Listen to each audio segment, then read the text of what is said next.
The HR professional has less than 2 minutes to look at your cover letter and resume. What are they doing in that 2 minutes? I'll be honest, I don't spend 2 minutes. I don't have time to spend more than a couple of seconds to review the information that crosses my desk. They're weeding you out. They're weeding you out based upon your cover letter and your resume.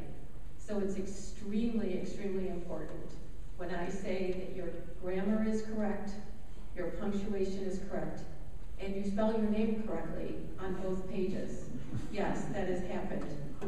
I have seen resumes that have come in where the person's name is spelled 2 different ways, one on the cover letter and one on the resume, a different way on that. If you're applying for a position, please state in your cover letter exactly what position you are applying for.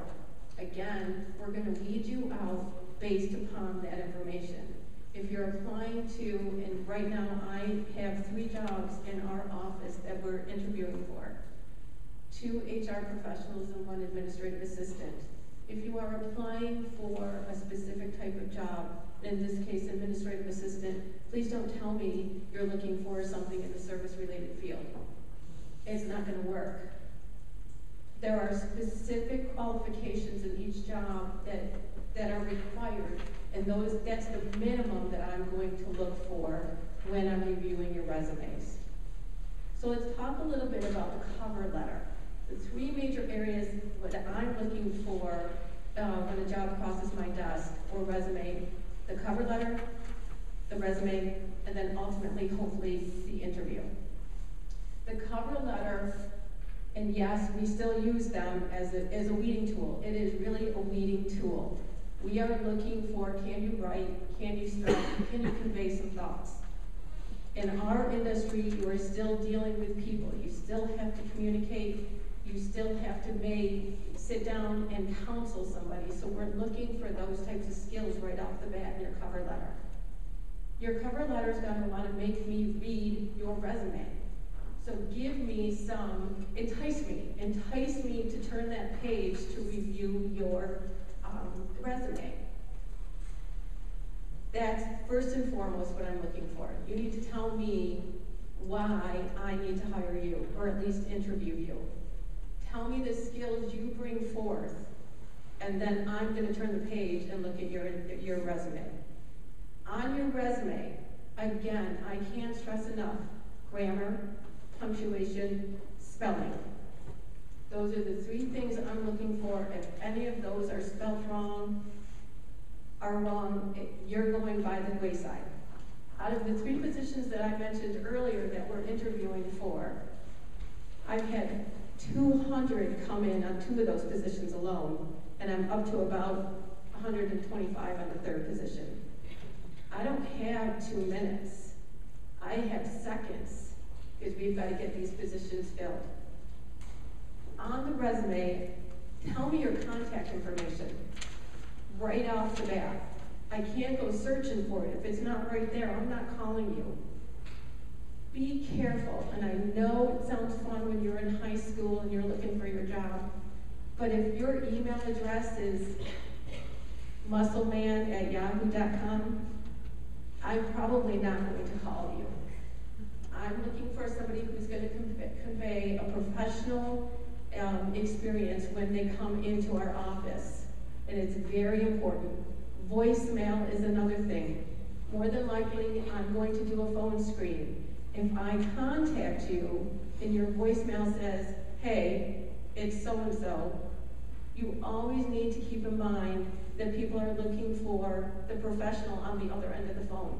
You never know who's going to call or when that call is going to come through. So it's important to be able to convey that professional message as well. Then I am looking for your background information. If you're looking and want an administrative assistant position or an HR rep with certain types of qualifications, I need to see those. It doesn't help if you're going to send me a resume from a food service industry if I'm looking for an HR rep in the benefits office with some ERISA background or something like that. You need to come with that type of experience. And I know the job market is tough, and I tell you that because if you're not coming with that experience, your resume is going to get tossed aside anyway. Phone screens. One way to weed through candidates, and again, we're in the process of doing this, and I as well work at the University of Rochester. What we're trying to do now is use phone screens a little bit more on a regular basis. So I'm going to read through 150 resumes, hopefully get to at least 12. Then I'm going to start calling. A phone interview is as important as an in-face interview. I need to see if you're going to be able to communicate with me. I want to make sure that if you're going to be put in front of some of the people that we service at the university, or any position for that matter, you always more than likely are going to be on the phone helping somebody. You've got to be able to communicate. It is extremely, extremely important. And again, we're looking for the professional. This holds true, I don't care what position you're applying for. You can be applying for a summer job, say at Seabreeze, or a summer job at Dipper Dan's, or wherever. Completing the application is as important. If you don't have or they don't take resumes, there's still probably an application process that you want to be aware of. On the application, you are definitely going to want to make sure you are writing so somebody can read your handwriting, if that's the only way that they have in order to screen their applicants, and write allegedly enough so that they can contact you if you're going to come into an interview. Interviewing, let's go to that one.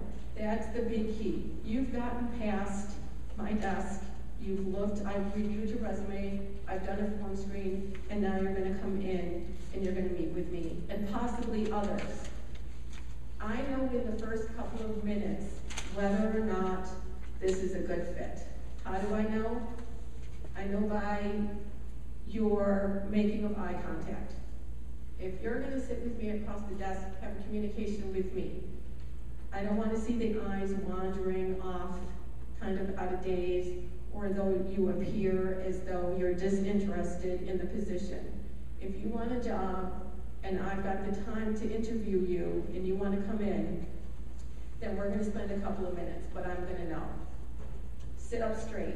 I can't tell you how many people sit on the other side of that desk, or in the chair, and slump.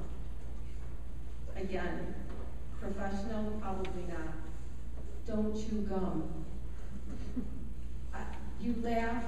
I had one girl come in and chew gum the entire, I couldn't get a conversation out of her. I think it was nerves. Take a couple of deep breaths, throw the gum out. Leave the cell phone out. I don't want to hear buzzing of the cell phones either. And I know this sounds simple, simple, simple. I can't tell you the number of times people come in and do these very things, and that is the biggest turnoff.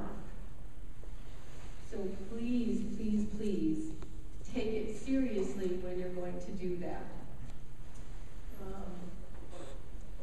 I always try to counsel people, and I've talked to some of the students here. My son won't let me talk to a lot of them.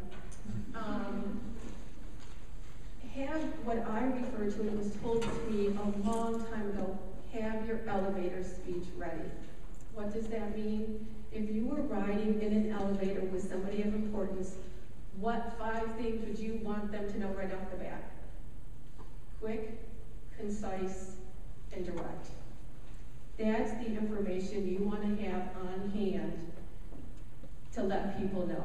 Hi, I'm so-and-so. I've been looking for so-and-so.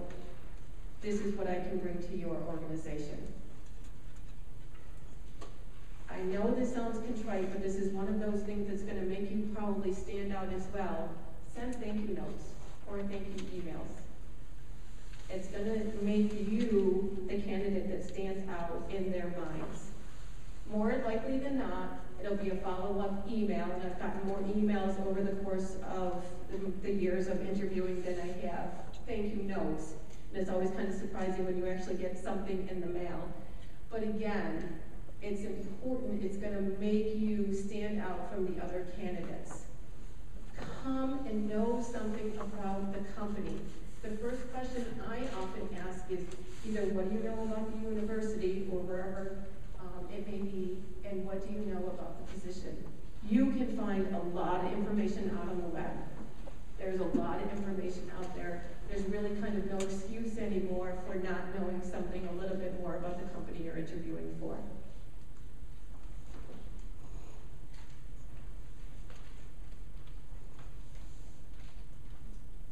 And I think for the most part, I've touched upon everything that I wanted to cover, and I can be around for a couple more, a couple later after the counselors do their presentation. But are there any questions right now? Yes? I'm sorry? I recommend, and it doesn't, again, I've interviewed for warehousing positions up to professional positions. Yes, more than likely somebody coming in a professional position will be in suit and tie, but if you are still even coming in for a warehousing position or in the distribution interest, there's no reason you cannot look not nice, if that makes sense. I don't care, as long as you are neat and clean, and it really kind of depends in the past on the types of positions that I've interviewed for. I would never expect somebody in warehousing or to come in a suit and tie. I mean, I interview for the position and look for that type of person. Come neatly dressed, just look and present yourself well, regardless of what it is. And if you were dressed up, like you can be, yeah. I would not recommend seeing somebody in a suit and tie coming for a warehousing position. Yes, you can be overdressed. Dress for the position. Other questions? And again, I'll be around for a few more minutes.